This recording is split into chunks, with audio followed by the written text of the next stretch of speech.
Transformative Principal, episode number 94 with PICE Learning. I'm actually speaking with Ashley Drill and Jamie Tewksbury, who both teach at Greenwood Elementary School in Plymouth, Minnesota, and they are the teachers at the school of Brad Gustafson.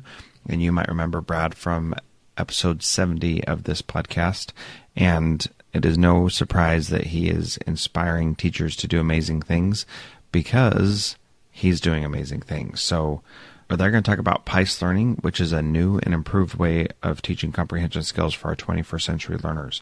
What is so awesome about what they do is they focus on the skill before they focus on the technology. And you're going to hear me praise them for that repeatedly through this, because I just love that it took us a long time to get to any apps they were using to help their kids learn, because it's not about the apps, it's about student learning, and they have that right on the head.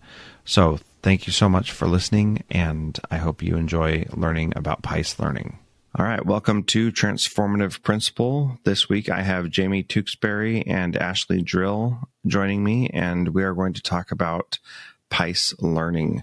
Ladies, why don't you start out by describing what PICE Learning is? PICE Learning is an acronym, and it stands for, the P stands for personalized, the I is independent, the C is connected, and the E stands for e-learning.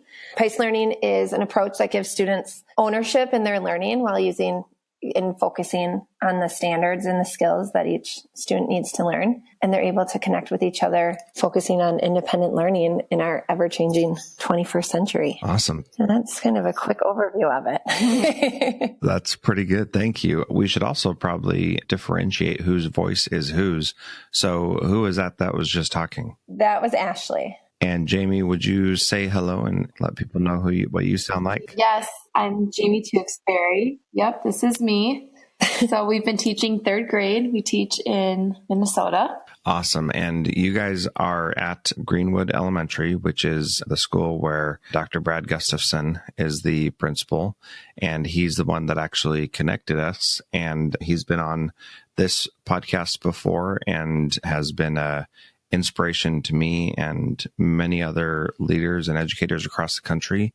And he was so impressed with the things that you guys are doing that he said, I pretty much had to interview you. So that's a pretty good endorsement from someone. So what I'd like to talk about is how you developed PICE Learning and what got you started down this path. Well, this is Jamie talking, and we've been teaching for almost 10 years now together.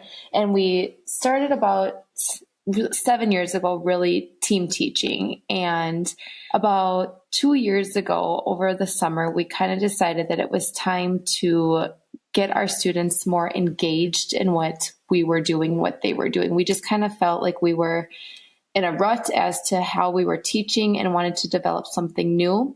You know, in our district, there's a big push right now for using technology, and we wanted to come up with a way to use technology while teaching, you know, the skills that our district was implementing and the Common Core. And we just really sat down one summer and said, how can we do this? We have iPads in our school. In 4th and 5th grade, it's a 1-to-1 ratio. And then in K through 3, we teach third grade, it's a 3-to-1 ratio. So that's kind of a challenge, but something that we wanted to figure out how we could do that. And we wanted to figure out how to use technology besides just saying that we were using an app. We wanted to really figure out how every week we could take technology while teaching specifically language arts at this time is what we're focusing on. So we just have spent the last couple summers going through our curriculum, researching what other people are doing and kind of developing ideas week by week at how we can better teach our students using technology. We felt as if the biggest goal for us was engaging our students. This is Ashley now, engaging our students while like Jamie said, bringing in technology into our classroom so that, you know, the district was pushing us into figuring out, you know, how can we use our iPads? How can we involve technology into the classroom? But we were also noticing that the students were coming in eager learners, already knowing a lot about technology. And so right away we thought, okay, let's take our curriculum we're using and develop technology around that. And right away we've seen the kids thriving with it. They don't even realize they're learning. Excellent. That's the way we like it to happen. Right. So interesting thing. I didn't know that you weren't one-to-one at your school. So you're able to do personalized, independent learning when you have to share the iPad all the time. Talk a little bit about that, because we often make excuses that we have to have one-to-one for us to be successful. How do you do that when you're not one-to-one? It takes a lot of organization. And at the beginning of the year, we really have to model with the students how to work together. And then when, some students are using the iPads, we have other things that the students are using as well. So yeah, it just takes a lot of organization and management in the classroom. So we develop lessons every week that the lesson is introduced, and the project that is introduced starts on a Monday, and they have all week to work on it. So they're not rushed, and they can go through and share and really use each other also as resources when they are using these iPads.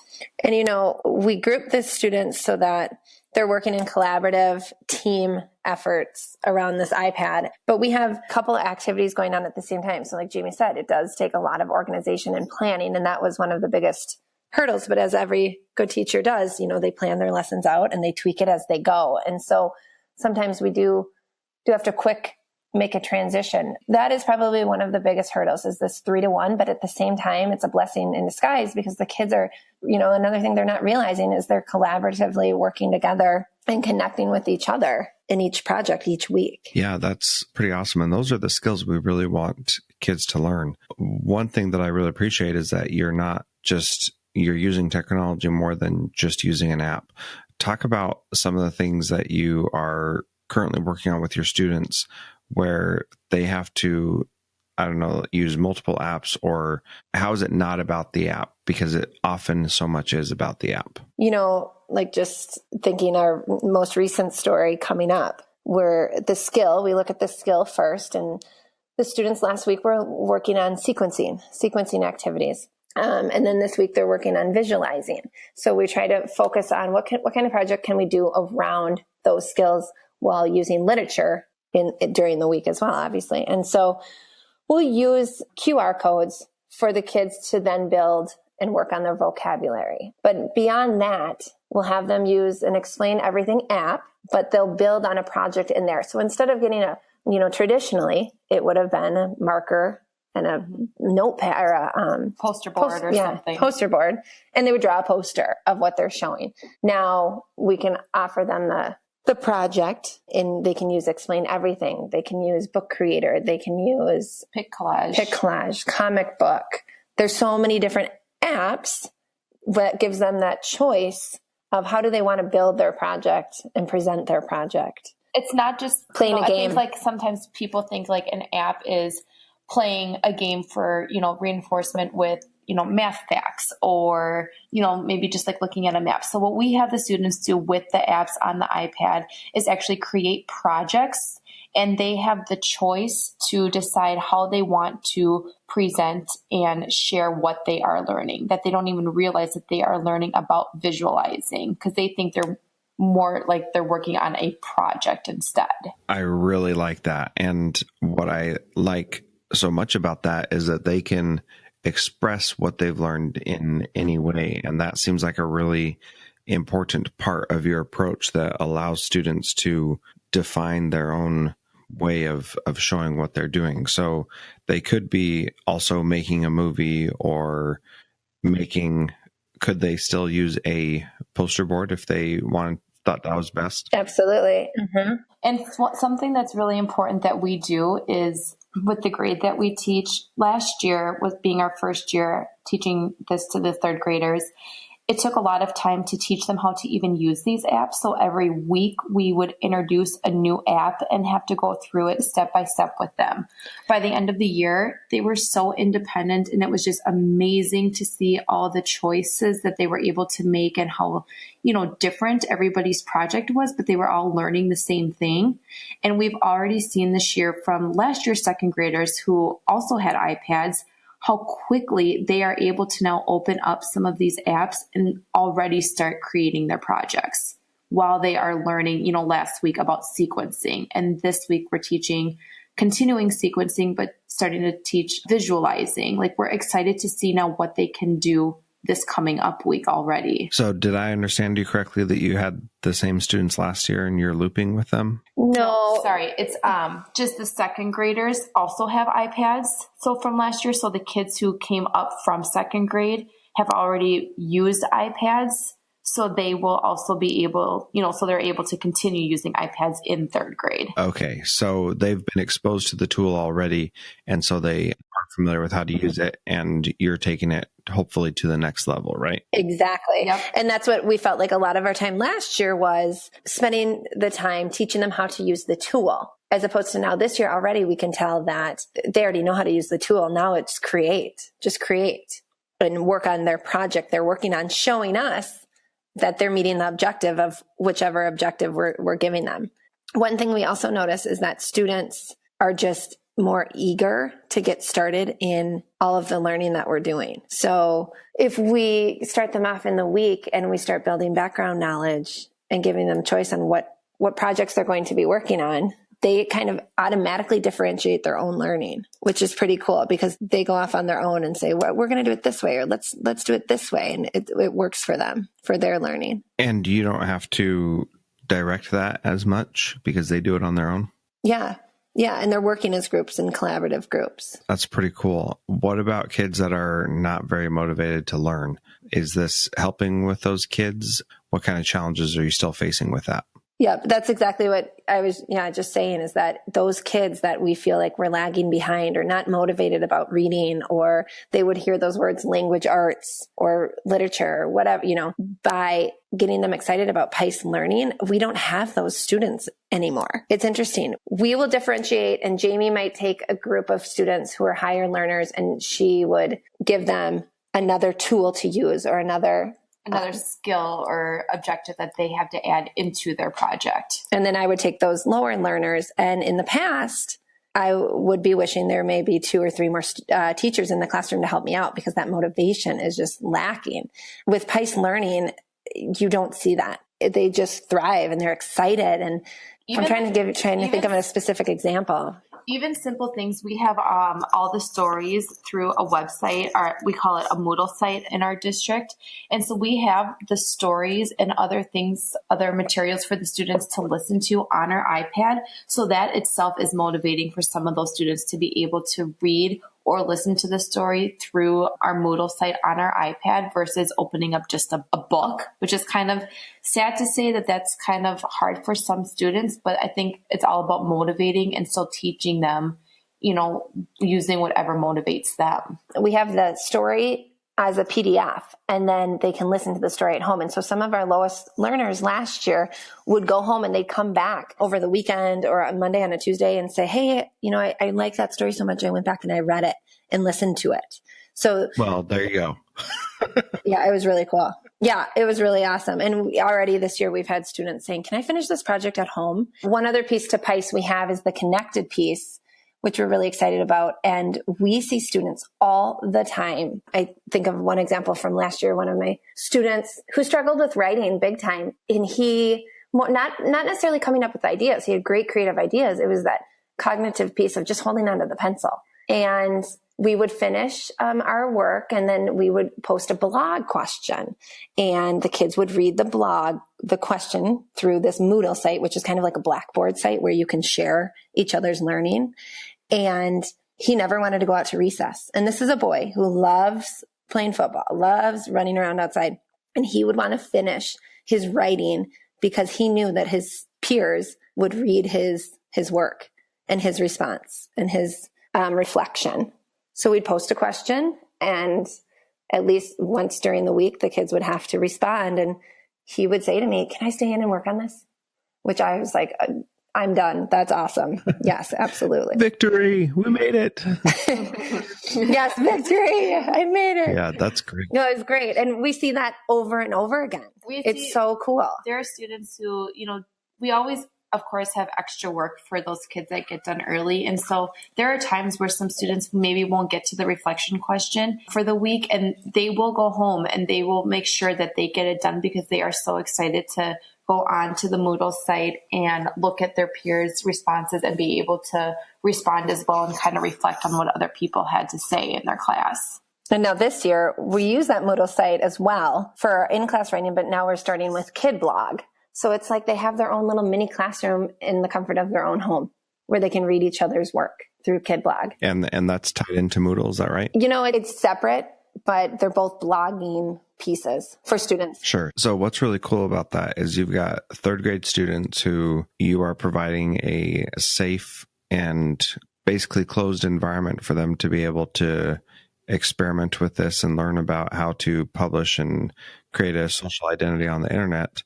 And they are already taking that opportunity and being thoughtful about what they're doing. And they're just third graders. Now, imagine what these kids are going to be like when they get to middle and high school, when they've been doing this for a couple of years and know what it means to act respectfully on the internet.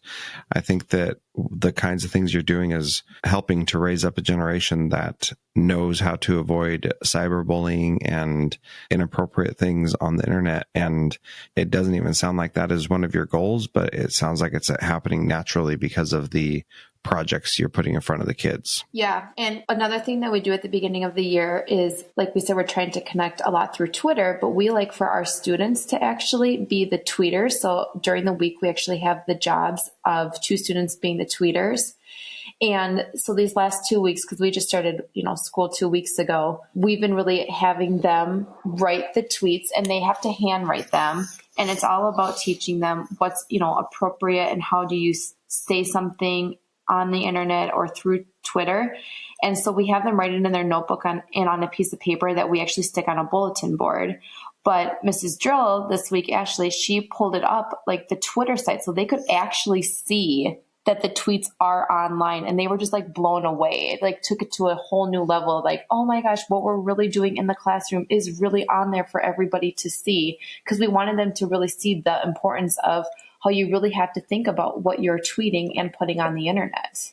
Absolutely. And are you tweeting that out on the PICE Learning Twitter account? Yes. Yep.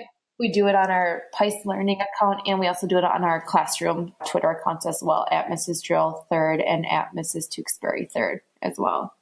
And at first, when we started doing that, we almost used it as a means to just show the parents what we were doing in the classroom, so that that dinner conversation could be a little bit more in depth instead of how was your day? Fine. They actually had something that they could ask their child specifically. I noticed on Twitter, you did this today. Tell me more. But now we're seeing that the kids are now going home and they're wanting to look on Twitter and connect. And so our next step is connecting our Twitter classroom to another classroom somewhere, in the country, out of the country, and that connection piece. We connect the kids. We've done stories with FaceTime, and we FaceTimed with a school. Our story was about Africa.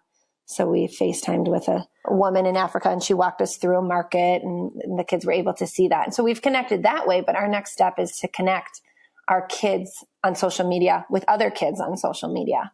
And then we'll teach them more about, etiquette using social media.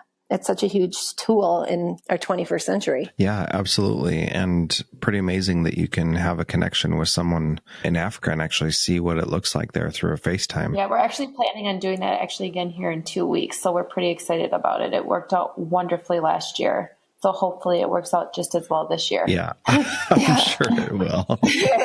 Fingers crossed. Yeah. So I also really like how your paper Twitter thing is. You've got 140 spaces for kids to write. Yes. Did you see that? Have you seen that? Yeah, it's pretty cool. Yeah. That's a good strategy. Yeah. And that's one of the big things that, they were just wide-eyed listening when we were modeling what it looks like to do your first tweet. And that was a big deal. They feel pretty mature about writing a tweet that goes out to others to see. It's leaving our classroom.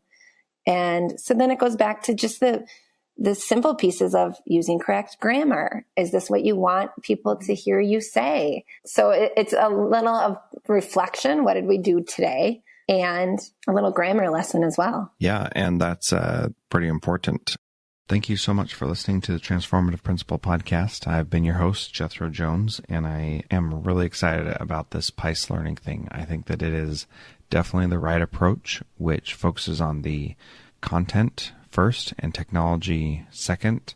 Instead of focusing on what apps to use, we focus on what skills the kids need to learn and let them choose the apps that they're going to use to demonstrate that. I think that's a really great approach, and I'm really excited about talking to these ladies next week, where we're going to talk about what learning was like then versus now with PICE Learning, and I think you're going to really enjoy that. If you have suggestions of anybody who should be on the podcast, I'd love for you to drop me a line at Jethro Jones on Twitter. And please go ahead and like Transformative Principal on Facebook, facebook.com/Transformative Principal. I'd love to have some discussion and talk about things there. Thank you so much.